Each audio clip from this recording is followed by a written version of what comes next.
I'm Insomniac, and this is the Stuhrling Original GMT.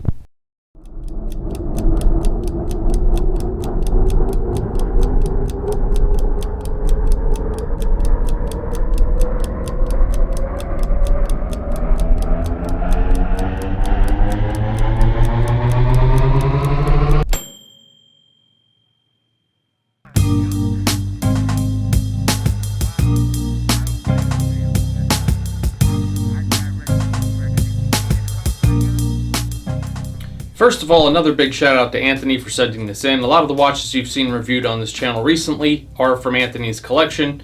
Quite a few of the watches that are coming up soon are also from his collection. If anybody else has anything you'd like to see reviewed on this channel, email me at shoulditimethis@gmail.com.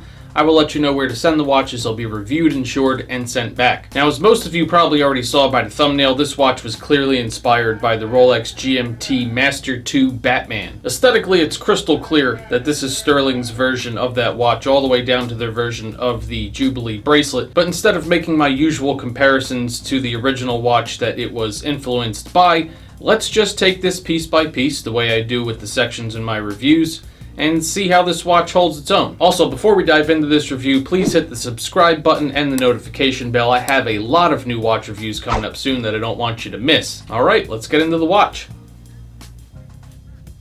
The case on this piece is fairly generic. I know, not a great opening sentence for this section, but other than the bezel, which we'll get to later, the case is a basic shape that you see on tons of dive watches and sport watches, with nearly horizontal case sides that really don't curve down at the lugs. Decent looking polished steel, a sizable crown at 3 o'clock inside a crown guard, and a screw down caseback. The caseback has an engraving in the center, which I actually like, but to be honest, I'm not really sure if that's a train or a submarine, or if I'm completely wrong altogether.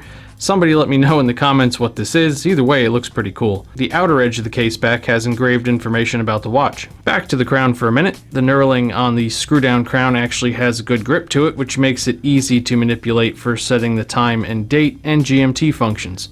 And Stuhrling has their logo embossed on the crown, which I always like to see. Lastly, we have the bezel. The insert is done in a mix of half black and half blue. It's the trademark quote-unquote Batman bezel. It's a bi-directional bezel, which has a smooth movement in either direction, no clicks. Although it is worth mentioning that on this particular piece, the bezel does seem to get a little bit rough and caught up the further you move it to the left, or even far enough to the right, depending on where you turn it. But that could be a defect with this particular watch. The one big flaw with this bezel is how slippery it is. With my dry, not oily fingers, it is hard for me to get a good grip on this bezel, so I could see it causing a little bit of frustration if you're going to use the bezel often. Overall, the case looks pretty good and seems durable enough. Not really standout or impressive here, but not bad either. The dial on this piece is very simple. Other than the branding and text and the color of one of the hands, it's the same layout and aesthetic as the Rolex I referred to at the beginning of the video.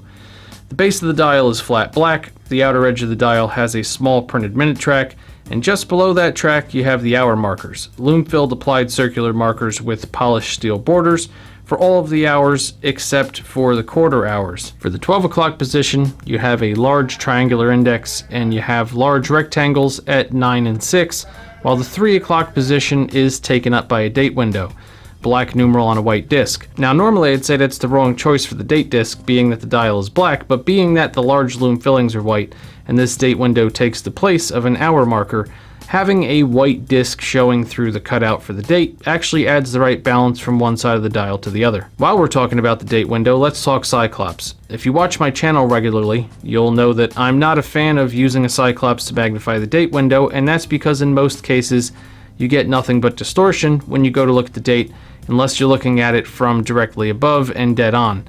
This Cyclops is no exception. You have some printing on the dial, the brand Stuhrling Original under the 12 o'clock position. Then above the 6 o'clock position you have GMT done in orange, which cleverly matches the orange GMT hand, as well as 2 lines of text about the water resistance rating. Last but not least, we have the hands. If you've seen a Rolex GMT-Master II, you've seen these hands.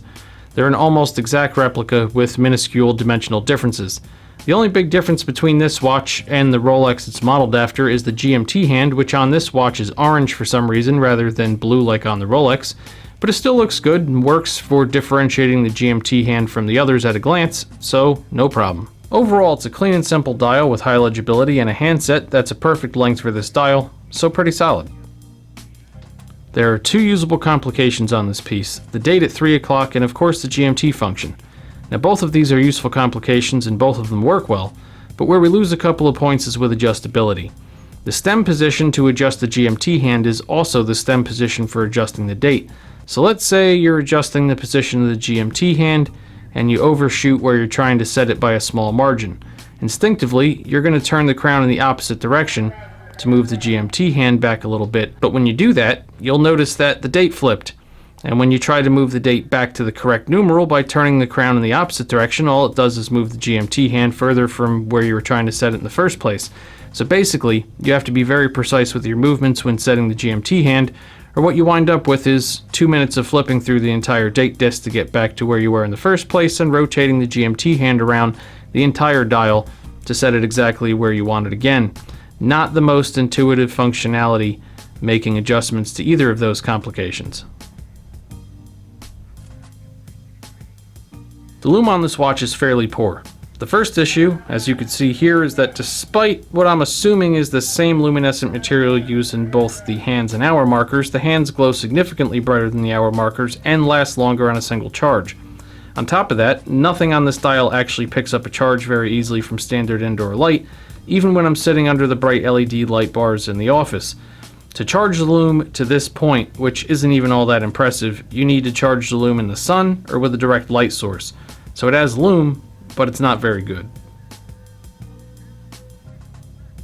Now, usually when I'm talking about time at a glance, I always do this on the wrist to give you a wrist shot. Plus, I mean, that's how you would be glancing at the time, more than likely, is with the watch on the wrist. But this bracelet actually came a tiny bit too small for me, and by a tiny bit I mean it cuts off my circulation. So anyway, we're gonna just rock with it from here. Time at a glance on this piece is excellent. It's a simple dial layout free of any clutter. You have a high degree of contrast with the hands and markers against the black backdrop, and all of the hands are perfect lengths for the dial overall and have good sharp tips to indicate exactly where they're pointing, which makes finding the time quickly and easily a breeze. This watch uses a Ronda Swiss quartz movement, and as you'd expect from a well-made quartz movement, this watch has been perfectly accurate in the time that I've had it here with no deviation from the set time. And this movement has a good quality look to it, with decisive stops on every minute index, while actually landing almost dead on with each of those small lines, so it appears to be a quality movement. The bracelet on this watch is Stuhrling's version of the Rolex Jubilee bracelet, and I have to say, they did a pretty good job with this 5-link design. Both the machining and the finishing of each of the small links is pretty well done, and of course one benefit to a Jubilee style bracelet is that it has a lot more lateral flex than most 3-link style bracelets, which does aid in making the bracelet a bit more comfortable on the wrist throughout the day. The clasp has fine adjusters for making small size adjustments without having to add or subtract links once you get the size close to where you want it. The Stuhrling brand name is lightly etched into the double locking clasp, and it stays firmly locked until you're ready to take it off. So it looks the part based on the Rolex it's influenced by and has a good quality feel to it. Last but not least, we have value. As of the time of this video, this watch can be found new online for $99.99. And as with any homage piece, honestly the first question you have to ask yourself in terms of whether or not this is a good value for you is whether or not you're okay with wearing a watch that is clearly meant to imitate a much more famous watch, in this case by Rolex. But if you don't mind wearing a GMT-Master II copy, which as of the time of this video, by what I could see online, appears to be going for around $20,000, we're talking about fairly good comparable aesthetics and what seems like a solid case. Watch that you could easily take a swim in without destroying it, with a reliable Swiss quartz movement. So yeah, for about $100 flat, I'd say this is a pretty good value. If you have one of these watches, definitely leave a comment down below, tell everybody else what you think of it, and yeah, that's about it. Like I said, a lot more watch reviews coming soon, so make sure you subscribe. Hit the like button, show Anthony some love for sending all these watches in to review for you all, and I'll see you next time.